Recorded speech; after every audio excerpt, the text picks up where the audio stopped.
नमस्कार दोस्तों, quality learning के डिजिटल प्लेटफॉर्म पर आपका स्वागत है। मैं आनंद सर आपके समक्ष पुनः आज एक नए वीडियो के साथ आज हम बात करेंगे क्लास 9 के फिजिक्स के चैप्टर 1 की, जो मोशंस है। फर्स्ट चैप्टर है मोशन। सबसे पहले हम जानेंगे कि फिजिक्स क्या है।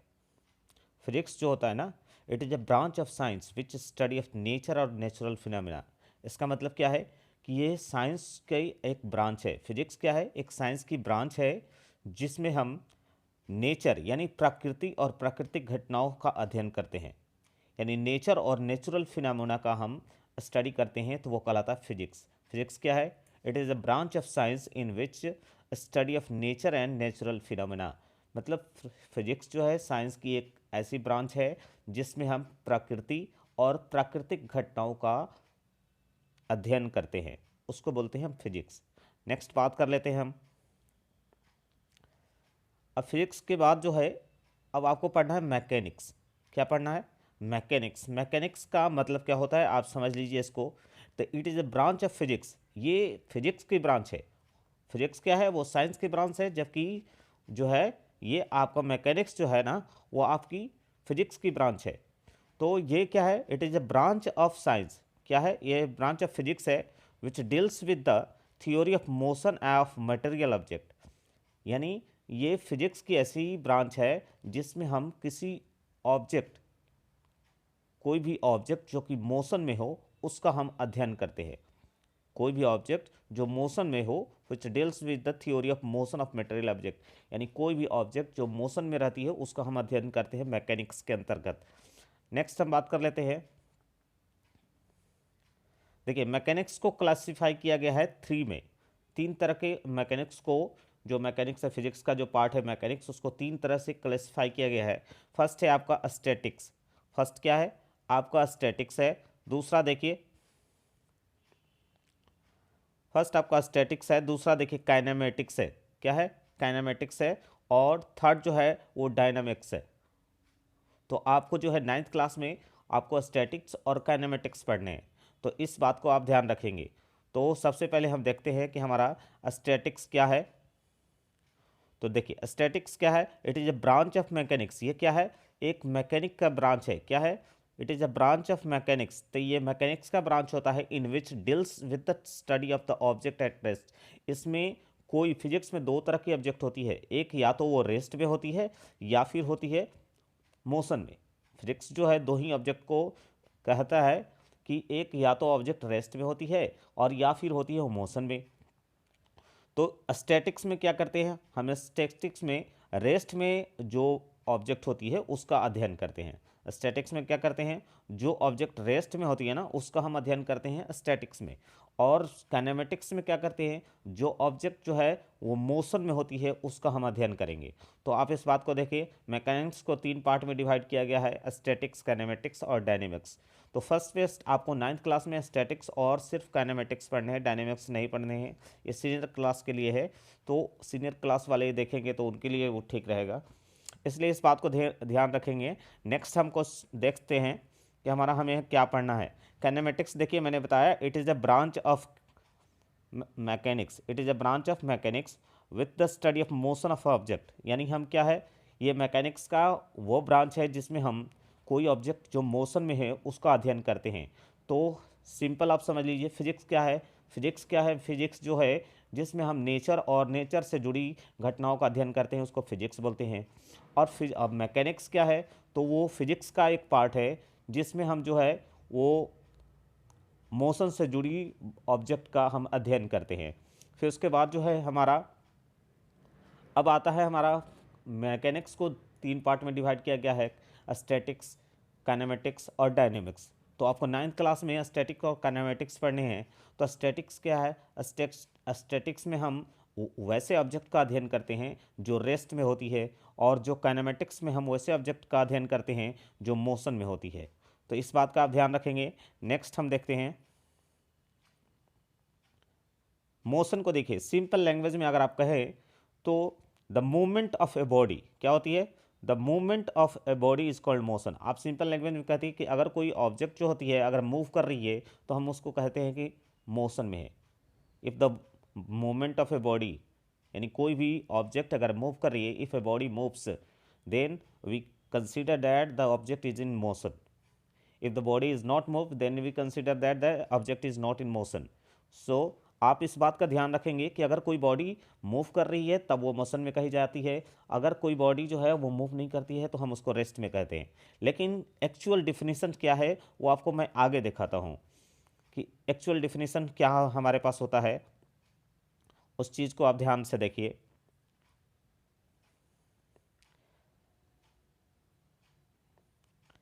देखिए, a body is said to be in rest.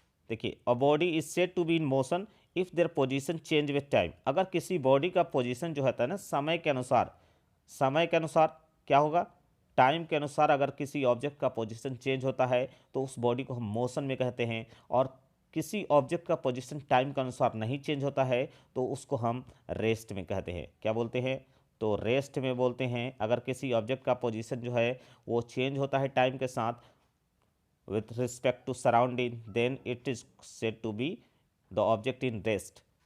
अगर अगर चेंज होता है तो मोशन, अगर नहीं चेंज होता है तो आपका रेस्ट. नेक्स्ट हम बात कर लेते हैं.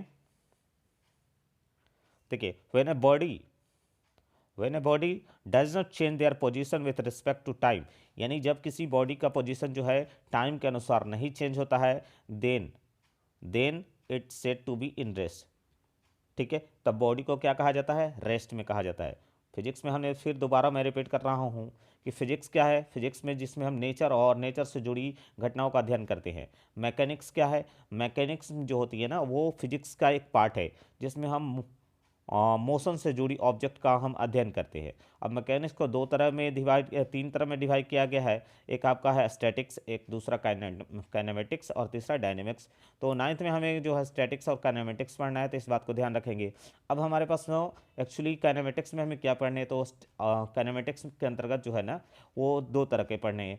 एक आपका फिजिक्स दो तरह के ऑब्जेक्ट को कंसिडर करता है. एक कहता है कि या तो ऑब्जेक्ट रेस्ट में होती है या तो ऑब्जेक्ट मोशन में होती है. अब रेस्ट क्या है, तो रेस्ट क्या है, अगर किसी ऑब्जेक्ट का पोजीशन जो है टाइम के अनुसार चेंज करता है तो वो रेस्ट कहलाती है. अगर किसी ऑब्जेक्ट का पोजीशन टाइम के अनुसार नहीं चेंज करता है विथ रिस्पेक्ट टू सराउंडिंग तो उसको हम रेस्ट में कहते हैं, और चेंज करता है तो मोशन में कहते हैं. इस बात को ध्यान रखेंगे. नेक्स्ट हम बात कर लेते हैं. जैसे सिंपल, अब एक एग्जाम्पल के तौर पर देख लीजिए. एग्जाम्पल पे तौर पे क्या कह रहा है कि मूविंग कार, ये मोशन में कहलाएगी. रनिंग ट्रेन क्या कहलाएगी, मोशन में. अगर कार जो है अगर खड़ी है तो क्या कहलाएगी, रेस्ट में कहेगी, रेस्ट में कही जाएगी.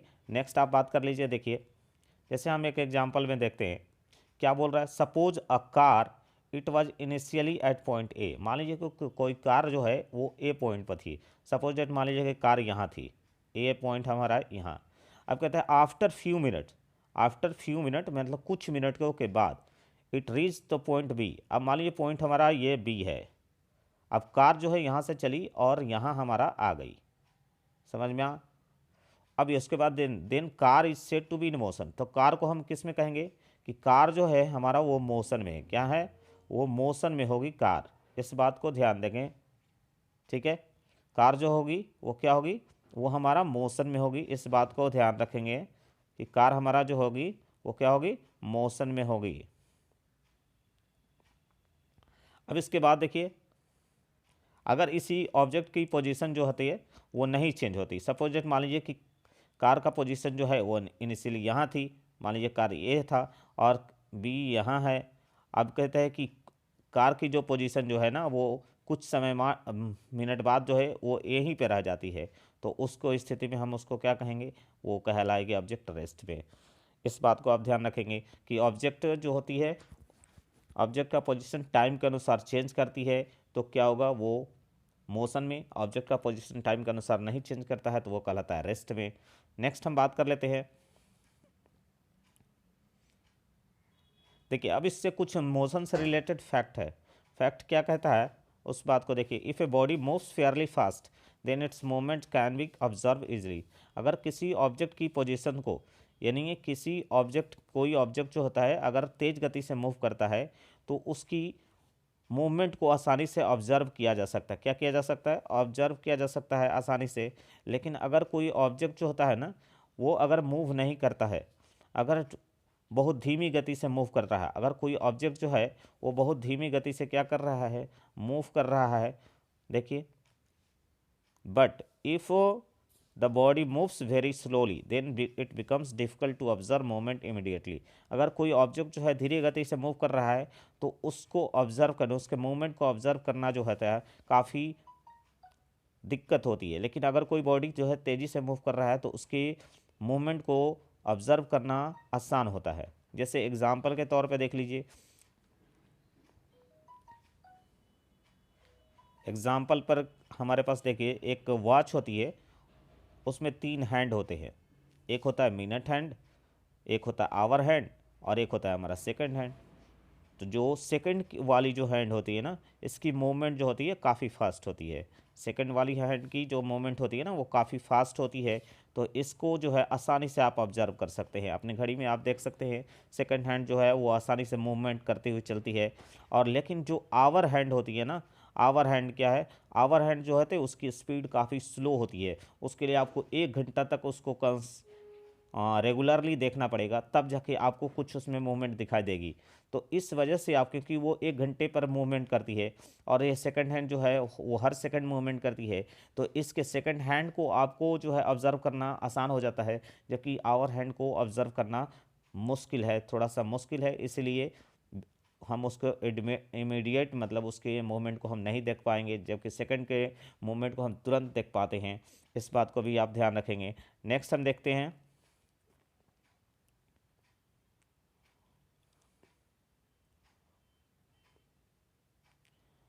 नेक्स्ट हम बात कर लेते हैं। हमारे चैनल पर बनी रहिए, हमें लाइक करिए, सब्सक्राइब करिए और इसी तरह से शेयर करते रहिए अपने दोस्तों के बीच। आपका प्यार हमें बहुत मिल रहा है और इसी की हमें ज़रूरत थी।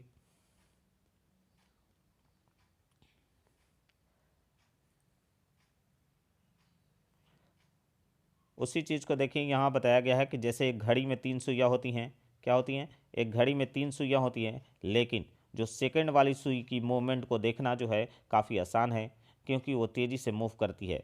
जबकि आवर हैंड को तुरंत मूवमेंट करते हुए देखना काफ़ी मुश्किल काम होता है। आवर हैंड को तुरंत देखना क्या है, एक मुश्किल काम होता है। इस बात को आप ध्यान रखेंगे, जिसलिए उसके मूवमेंट को हम आसानी से नहीं देख सकते। अब देखते हैं, बात करते हैं कि मोशन जो होता है ना, एक्चुअली जो मोशन जो होता है ना वो 3 टाइप के होते हैं। 3 टाइप ऑफ मोशन। ऐसे मोशन तो बहुत तरह के होते हैं, लेकिन हमें जो मोशन पढ़ना है ना वो 9th के अनुसार जो है हमें 1 डायमेंशनल मोशन पढ़ना है। क्या पढ़ना है? ये 1 डायमेंशनल, एक साथ आप कर लीजिएगा, 1 डायमेंशनल मोशन हमें पढ़ना है। ऐसे मोशन जो है वो 2 डायमेंशनल भी होता है, मोशन जो है वो 3 डायमेंशनल भी होता है। तो 1 डायमेंशनल मोशन होता है, 2 डायमेंशनल मोशन होता है और 3 डायमेंशनल मोशन होते हैं। इस बात को भी ध्यान रखेंगे। अब इस बात को देखिए, सबसे पहले हमको देखना 1 डायमेंशनल मोशन क्या है। इसको जो है रेक्टिलिनियर मोशन भी कहा जाता है। क्या कहा जाता है? Rectilinear motion. 1 डायमेंशनल मोशन को रेक्टिलिनियर मोशन कहा जाता है। जैसे कि देखिए, कोई आप अगर कार जो है स्ट्रेट लाइन पे ट्रेवल कर रही है, कोई अगर 1 डायमेंशनल किस सेंस में, पहले आप जाने कि डायमेंशन क्या होता है। डायमेंशन जो होता है ना वो आपको हम बोलते हैं लेंथ को या ब्रेथ को या हाइट को बोलते हैं। This is called dimension. This is called dimension. आप लेंथ कहिए, ब्रेथ कहिए या हाइट कहिए, दिस इज कॉल्ड डायमेंशन। अब डायमेंशंस क्या है? डायमेंशन आपको पता चल गया कि डायमेंशन क्या है, लेंथ, ब्रेथ और हाइट को बोलते हैं। तो अब हमारे पास देखिए, अगर कोई ऑब्जेक्ट जो है ना उसमें केवल लेंथ का वो यूज़ कर रही है, या तो लेंथ का या तो वो ब्रेथ का या फिर वो हाइट का यूज़ कर रही है, तीनों में से कोई एक यूज़ कर रही है, तो this is called the 1 dimensional motion. क्या कहा जाएगा उसको? 1 डायमेंशनल मोशन कहा जाएगा या उसको रेक्टिलिनियर मोशन कहा जाएगा। और ये जो है 1 डायमेंशनल मोशन होती है ना वो स्ट्रेट पाथ पर होती है। किस पाथ पे? ये स्ट्रेट पाथ पर ये मोशन करेगी तो वो कहलाएगा 1 डायमेंशनल मोशन। इसी को रेक्टिलिनियर मोशन भी कहते हैं। लेकिन जो 2 डायमेंशनल मोशन होता है ना जिसमें वो लेंथ और ब्रेथ दोनों का यूज करती है, 2 डायमेंशनल मोशन क्या होता है? जिसमें ऑब्जेक्ट जो होता है ना वो लेंथ और ब्रेथ, 2 डायमेंशनल मोशन ध्यान रखेंगे, जिसमें वो ऑब्जेक्ट जो है दोनों चीज़ों का यूज़ करेगा तो वो कहलाएगा 2 डायमेंशनल। जैसे क्राउलिंग इंसेक्ट, देखिए कोई जो है इंसेक्ट अगर फ्लोर पे मूव करता है तो कभी इधर जाएगा कभी इधर जाएगा, ठीक है। तो आप देखिए लेंथ और ब्रेथ दोनों का यूज कर लिया, तो इस वजह से जो है ना इस तरह का जो मोशन होता है ना वो आपका होता है 2 डायमेंशनल मोशन। इस बात को आप ध्यान रखें। देखिए जो हमारे अर्थ जो होती है ना, इसमें एग्जाम्पल में आप देख लीजिए, जो अर्थ जो है ना रिवॉल्व करती है हमारे सन के चारों ओर। देखिए एग्जाम्पल में अर्थ रिवॉल्व अराउंड द सन, ये भी जो है 2 डायमेंशनल मोशन का है। अब देखिए जो 3 डायमेंशनल मोशन का यूज है ना वो उसका भी एक एग्जाम्पल देख लीजिए। जो 3 डायमेंशनल मोशन होता है ना उसका एग्जाम्पल है फ्लाइंग काइट। ठीक है, जो आपकी पतंग जो होती है ना, वो जो आपकी पतंग उड़ती है ना आकाश में, जैसे मान लीजिए आपका ये पतंग है, इसको मैंने इस तरह से बांध दिया, तो ये जो है ये पतंग जो होती है ना वो आपको लेंथ भी एक्वायर करती है, ब्रेथ भी एक्वायर करती है और हाइट भी एक्वायर करती है। तो ये अपने मूवमेंट क्या करती है, लेंथ में भी एक्वायर कर, ये देखिएगा पतंग जो है वो कभी इस डायरेक्शन में जाएगी, कभी इस डायरेक्शन में जाएगी, कभी इस डायरेक्शन में जाएगी। यानी ये तीनों जो है वो यूज कर लेती है, लेंथ का भी, ब्रेथ का भी और हाइट का भी। तो हम इस तरह का जो मोशन होता है ना उसको 3 डायमेंशनल मोशन कहते हैं। चूंकि आप 9th में पढ़ रहे हैं इसलिए आपको इस तरह का मोशन नहीं पढ़ने हैं, ठीक है, आपको सिर्फ पढ़ना है 1 डायमेंशनल मोशन। ओके, तो हम नेक्स्ट बात कर लेते हैं।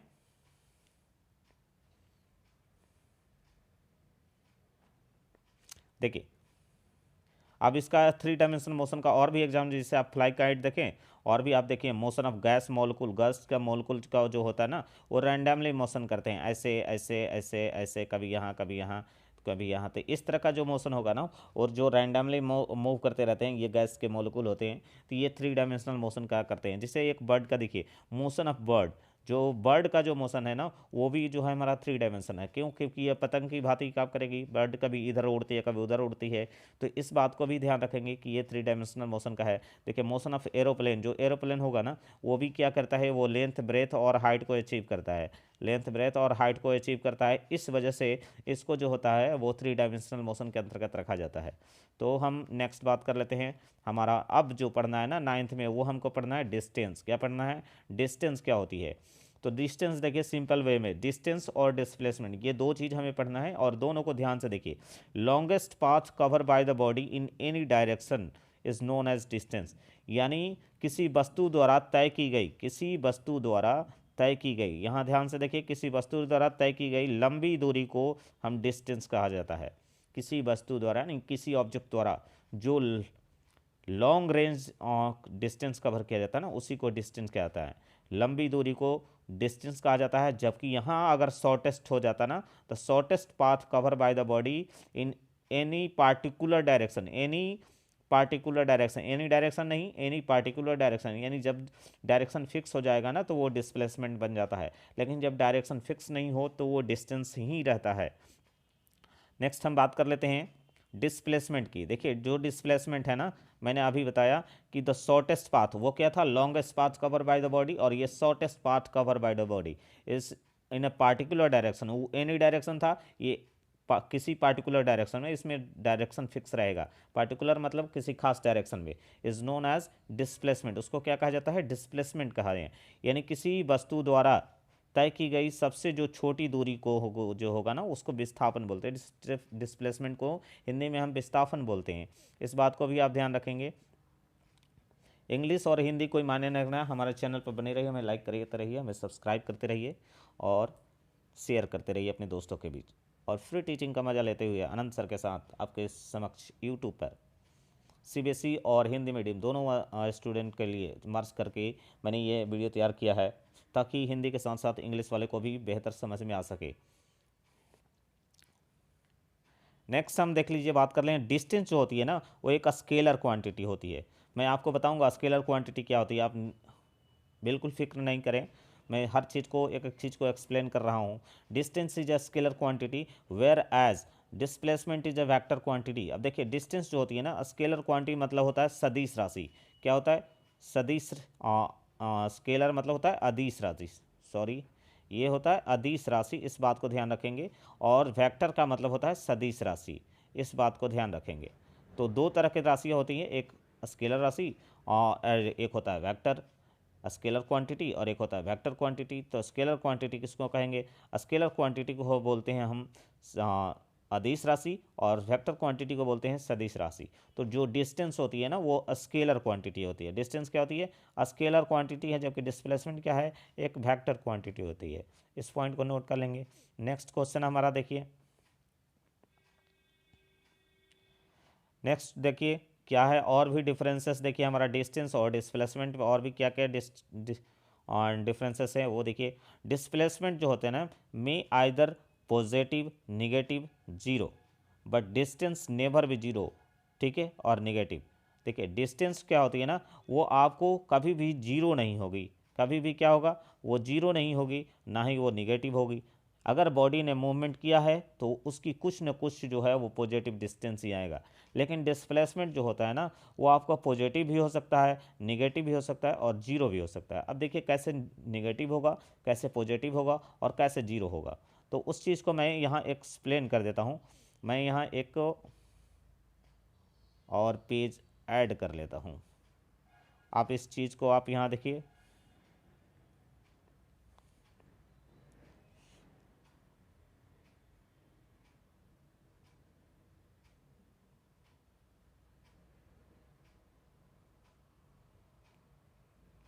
हाँ अब आप इसमें देखिए, मैं बता रहा हूँ कि इसमें कैसे हमारा होगा कि ये पॉजिटिव का होगा। सबसे पहले मान के सपोज चलिए कि कोई ऑब्जेक्ट का पोजीशन यहाँ है, कोई ऑब्जेक्ट का पोजीशन कहाँ है, सपोज डेट मान लीजिए ऑब्जेक्ट पोजीशन ए पर था, ठीक है, और इसने डिस्टेंस ट्रेवल किया 5 मीटर का। कितना डिस्टेंस ट्रेवल किया? 5 मीटर का इसने डिस्टेंस ट्रेवल कर गया। अब 5 मीटर डिस्टेंस ट्रेवल करने के बाद जो है ना, पुनः ये अपने पोजीशन यानी ये बी पर पहुंची, ठीक है, और बी के बाद जो है पुनः ये जो है वो पोजीशन आपका ए पर आ गई। अब कहाँ आ गई? ए पर आ गई। बी से कहाँ आ गई? ए पर। फर्स्ट में ए टू बी गई और फिर बी से ए पर आ गई। तो फिर ये डिस्टेंस कितना कवर करेगी? 5 मीटर का। तो फिर 5 मीटर का डिस्टेंस यहाँ कवर किया, 5 मीटर का डिस्टेंस यहाँ कवर किया इसने। तो इससे क्या होगा कि जब इसने डिस्टेंस ट्रेवल किया तो इस स्थिति में इसका टाइम के अनुसार है, मान लीजिए कि 2 मिनट के बाद जो है ये फिर पुनः वो ए पर आ जाती है। तो हम इस स्थिति में देखेंगे इसका पोजीशन कैसे चेंज होता है। अब पोजीशन शुरुआत में कहाँ था? ए, और initial position A, final position क्या हो गया? हमारा ए ही है। देखिए ए से बी तक तो गई, लेकिन फिर दोबारा क्या हो गई? ए पर ही आ गई। तो इससे क्या होगा, जब फाइनल पोजीशन और इनिशियल पोजीशन सेम हो तो उस स्थिति में क्या होगा? डिस्प्लेसमेंट हो जाता है जीरो। क्या हो जाएगा? जीरो हो जाएगा। ध्यान रखेंगे कि अगर कोई ऑब्जेक्ट जो होते हैं ना किसी प्लेस से चलकर दूसरे प्लेस पर जाती है और फिर उसके बाद उसी प्लेस पे वापस लौट जाती है, तो उस दौरान जो होता है उस स्थिति में डिस्प्लेसमेंट हमारा होगा जीरो, ठीक है। इसी तरह से हमारे चैनल पर बने रहिए। अब देखिए कुछ हम और बात कर लेते हैं, कुछ और बात कर लेते हैं। अब ऑब्जेक्ट का पोजीशन है हमारा ए, मान के चलिए हमारा यहाँ है। ऑब्जेक्ट ट्रेवल कर ली यहाँ, ये हो गया बी, ठीक है। अब इस स्थिति में देखिए जब ऑब्जेक्ट का पोजीशन जो है मान लीजिए 2 सेकंड बाद ये चेंज हुआ है, 2 सेकंड बाद, तो ऑब्जेक्ट मान लीजिए 5 मीटर का डिस्टेंस ट्रेवल किया, तो उस स्थिति में देखिए यहाँ जो डिस्प्लेसमेंट होगी ना, वो डिस्प्लेसमेंट हो जाएगी 5 मीटर। क्या हो गया? 5 मीटर। क्योंकि अभी हम डिस्टेंस की नहीं बात कर रहे हैं, डिस्प्लेसमेंट की बात कर रहे हैं।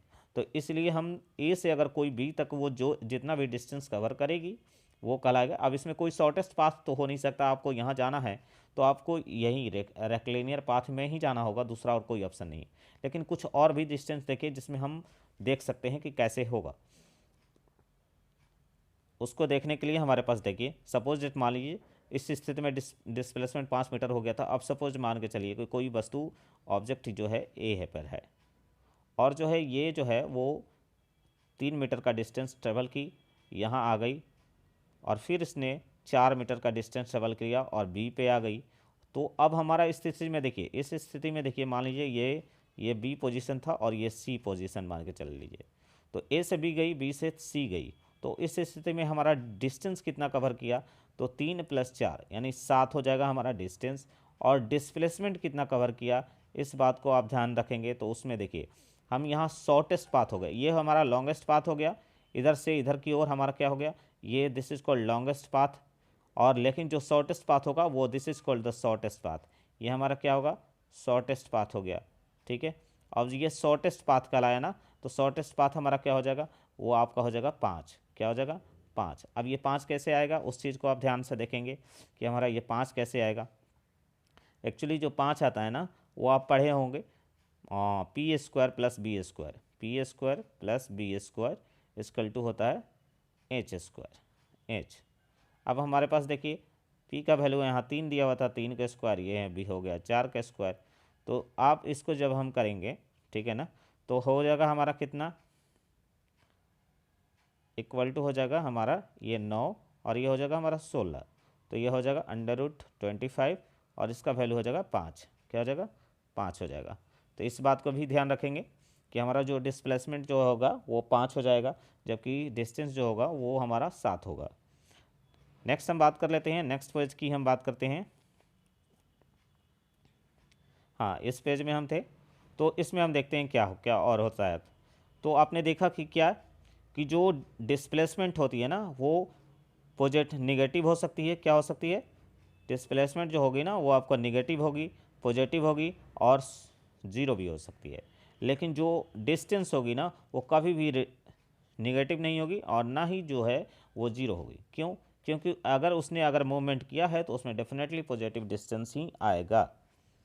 नेक्स्ट बात कर लेते हैं। देखिए एसआई यूनिट जो होता है ना डिस्टेंस का, जो एसआई यूनिट होता है डिस्टेंस और डिस्प्लेसमेंट दोनों का ही मीटर होता है। क्या होता है, मीटर। अगर आपसे पूछता है कि डिस्टेंस का एसआई यूनिट क्या होगा तो मीटर होगा, डिस्प्लेसमेंट का एसआई यूनिट क्या होगा तो मीटर होगा।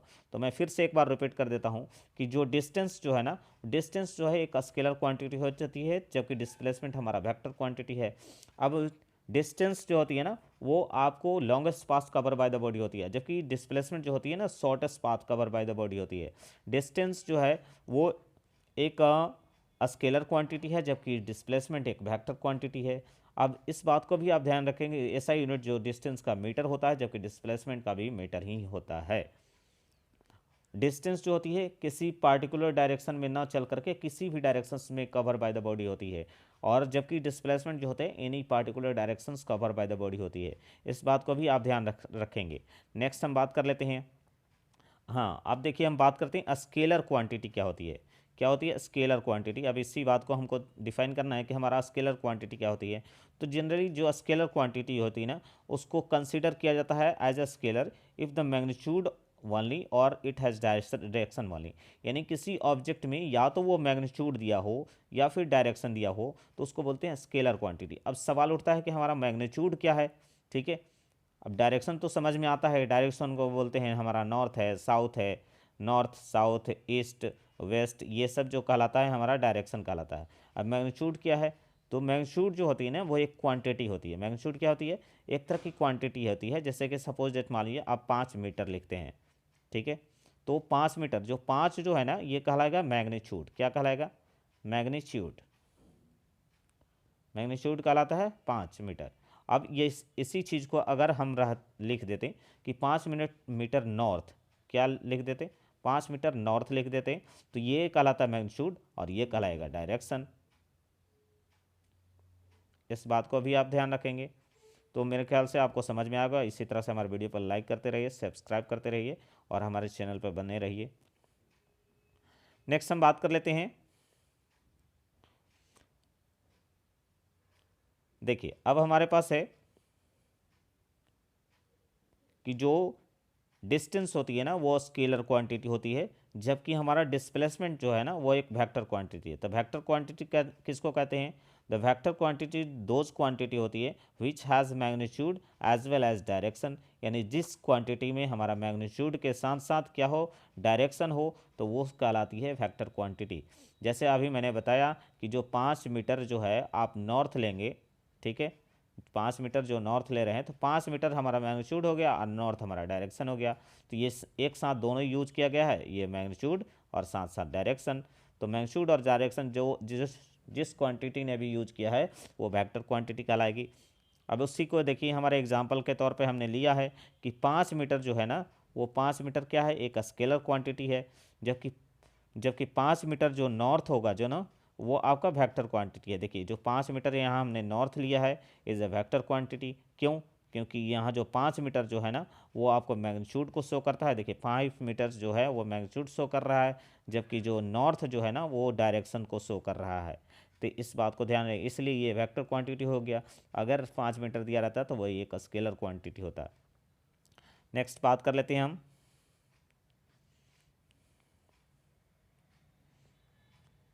अब देखिए एक क्वेश्चन दिया हुआ है कि suppose a man travel in a distance 1.5 metre. 1.5 metre किधर गया, ईस्ट की ओर गया है। 2 मीटर टुवार्ड्स साउथ की ओर गया है और 4.5 मीटर टुवार्ड ईस्ट गया है। तो देन क्या है, पूछ रहा है कि what will be the total distance, what will be the total distance travel by the body, यानी आपको वो मैन के द्वारा कितना डिस्टेंस ट्रेवल किया गया और what is the resultant distance travel by the body, यानी उसका डिस्प्लेसमेंट कितना होगा और वो कितना डिस्टेंस ट्रेवल कर लिया। तो आप सपोज डेट मान के चलिए, इसको हम एक्सप्लेन कैसे करते हैं उस चीज़ को देखिए। मैं फिर से एक बार पेज ले रहा हूँ। अब मान के चलिए कि हमारे पास कोई ऑब्जेक्ट है, वो सबसे पहले कहाँ गया है। अब क्वेश्चन में हम आते हैं, ध्यान से देख लेते हैं कि हमारा क्वेश्चन में कहाँ है।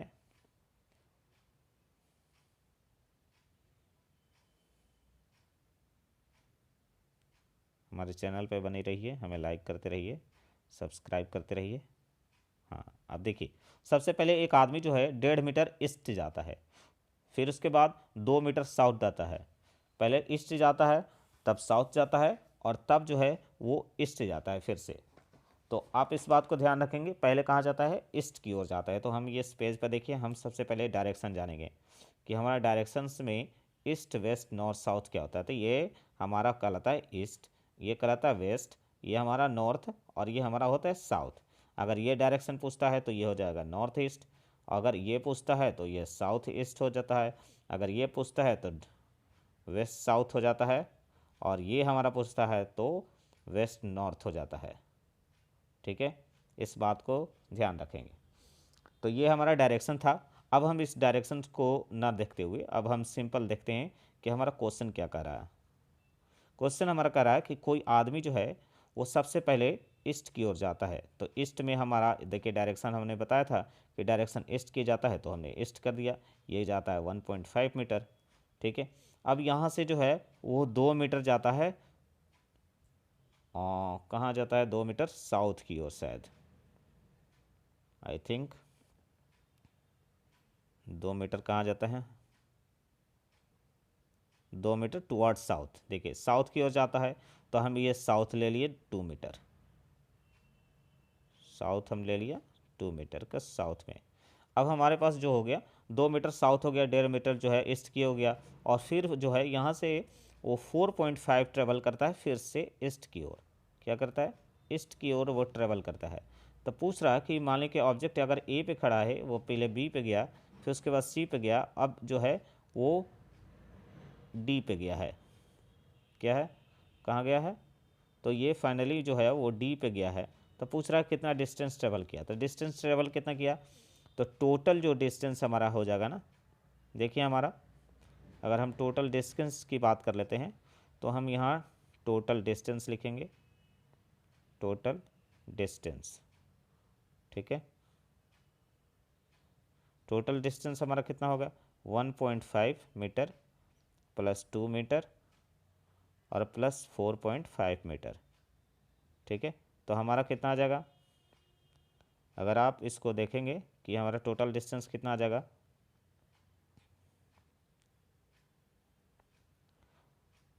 तो 4 2 6 1 7 और हमारा आ जाएगा 8 मीटर। कितना डिस्टेंस आ जाएगा, तो 8 मीटर जो है हमारा डिस्टेंस हो जाएगा। अब आप हम बात कर लेते हैं डिस्प्लेसमेंट की। तो डिस्प्लेसमेंट कितना होगा, सिंपल आप इस चीज़ को आप ध्यान देखिए, जो डिस्प्लेसमेंट होगा ना वो लॉन्गेस्ट पाथ नहीं होता जबकि शॉर्टेस्ट पाथ होता है। तो यहाँ से लेकर हम जो है ना इस बात को ध्यान रखेंगे, यहाँ से लेकर जो है यहाँ की जो डिस्टेंस होगी ये कहलाएगा हमारा डिस्प्लेसमेंट, क्योंकि यहाँ से यहाँ तक जाने के लिए शॉर्टेस्ट पाथ यही हो सकता है, दूसरा और कोई पॉसिबल पाथ नहीं है।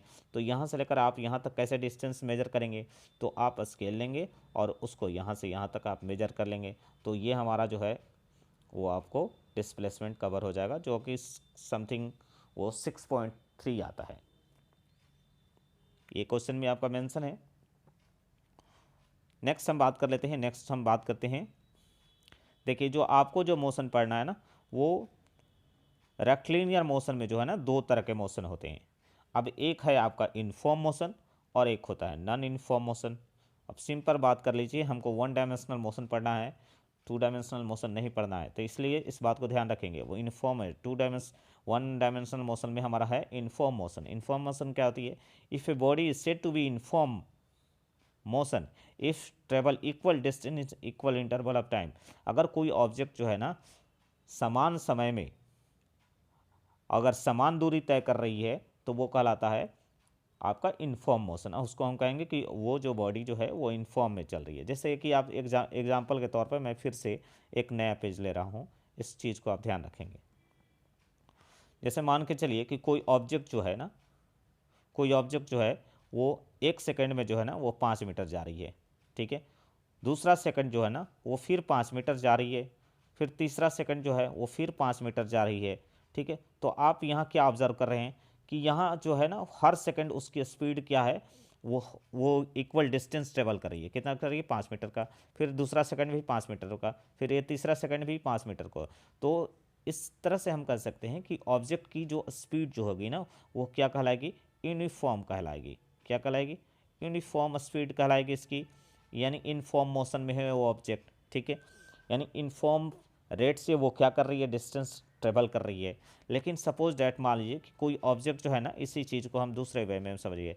सपोज डैट कोई ऑब्जेक्ट दूसरी ऑब्जेक्ट है वो 1 सेकंड में 5 मीटर जाती है, दूसरे सेकंड जो है वो 10 मीटर जाती है, और तीसरे सेकंड जो है वो 15 मीटर का डिस्टेंस ट्रेवल करती है। तो आप समझ लीजिए कि ऑब्जेक्ट की यहाँ जो अब आप इसको ऑब्जर्व कर के देखिए कि ये जो ऑब्जेक्ट है ना वो फर्स्ट सेकंड में वो 5 मीटर का डिस्टेंस ट्रेवल की, सेकंड सेकंड में वो 10 मीटर का डिस्टेंस, थर्ड सेकंड में वो 15 मीटर का डिस्टेंस ट्रेवल करती है। तो इस वजह से आप देखें कि डिफरेंट टाइम इंटरवल में वो डिफरेंट डिस्टेंस ट्रेवल कर रही है। तो इस तरह की जो स्पीड कहलाती है ना, इस तरह की जो बॉडी के मोशन कहलाती है ना, वो नॉन इनफॉर्म कहलाती है। क्या कहलाती है? Non uniform. यानी is a body is said to be uniform या नॉन इनफॉर्म। अगर इनफॉर्म की बात कर लें तो equal distance travel by the body in equal interval of time. अगर बराबर समय में अगर कोई ऑब्जेक्ट जो है बराबर डिस्टेंस ट्रेवल करती है तो उसको इनफॉर्म कहा जाएगा।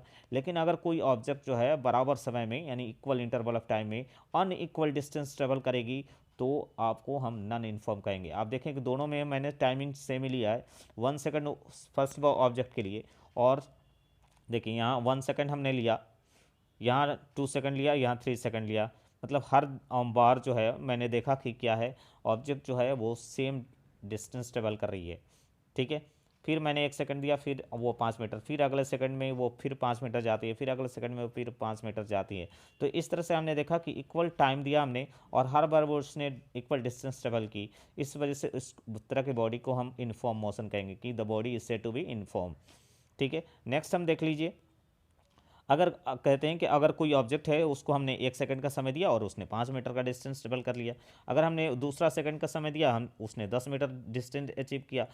थर्ड में देखिए, अगर हमने तीसरा सेकंड समय दिया और उसने 15 मीटर का डिस्टेंस अचीव किया, तो हमने क्या देखा कि बॉडी ने हर सेकंड में अलग अलग डिस्टेंस ट्रेवल की है। तो बॉडी ने जब अलग अलग डिस्टेंस ट्रेवल की है तो इसको बोलते हैं नॉन इनफॉर्म। इस तरह का जो मोशन होगा उसको हम क्या बोलेंगे? Non inform motion. क्या बोलते हैं? Non uniform motion. यानी अगर ऑब्जेक्ट का जो है जो डिस्टेंस ट्रेवल करने की टाइमिंग के अनुसार अलग अलग डिस्टेंस ट्रेवल करता है तो उसको हम नॉन इनफॉर्म मोशन कहते हैं। नेक्स्ट बात कर लेते हैं, हम देख लेते हैं हमें और क्या पढ़ना है।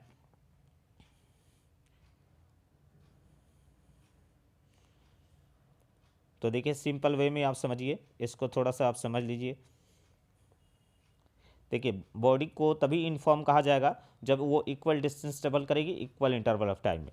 अब इस चीज़ का कोई फैक्ट आप देख लीजिए, जो जो डिस्टेंस टाइम ग्राफ अगर हम उस बॉडी का खींचेंगे ना तो वो इसको इन्फॉर्म में तब कहा जाएगा जब वो स्ट्रेट लाइन में होगी। क्या होगा? स्ट्रेट लाइन में होगी तब हम, यानी स्ट्रेट लाइन कैसे? स्ट्रेट लाइन आप देख लीजिए, इस तरह का स्ट्रेट लाइन कहलाता है। ये अगर बॉडी जो है इस तरह से चल मूव कर रही है तो इसको स्ट्रेट लाइन कहा जाएगा।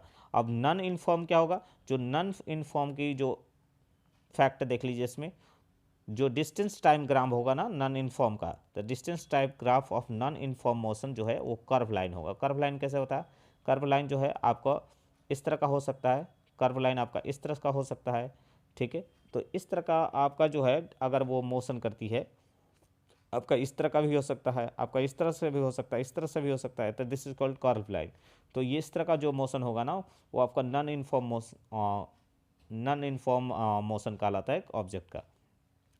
जैसे एक एग्जांपल में तौर पे देखिए मैंने लिया है कि motion of free fall body, अगर किसी बॉडी को आप छोड़ते हैं ना ऊपर से, तो उसकी जो मोशन होगी ना वो इनफॉर्म होगी। क्या होगी? मोशन जो होगी वो इनफॉर्म होगी।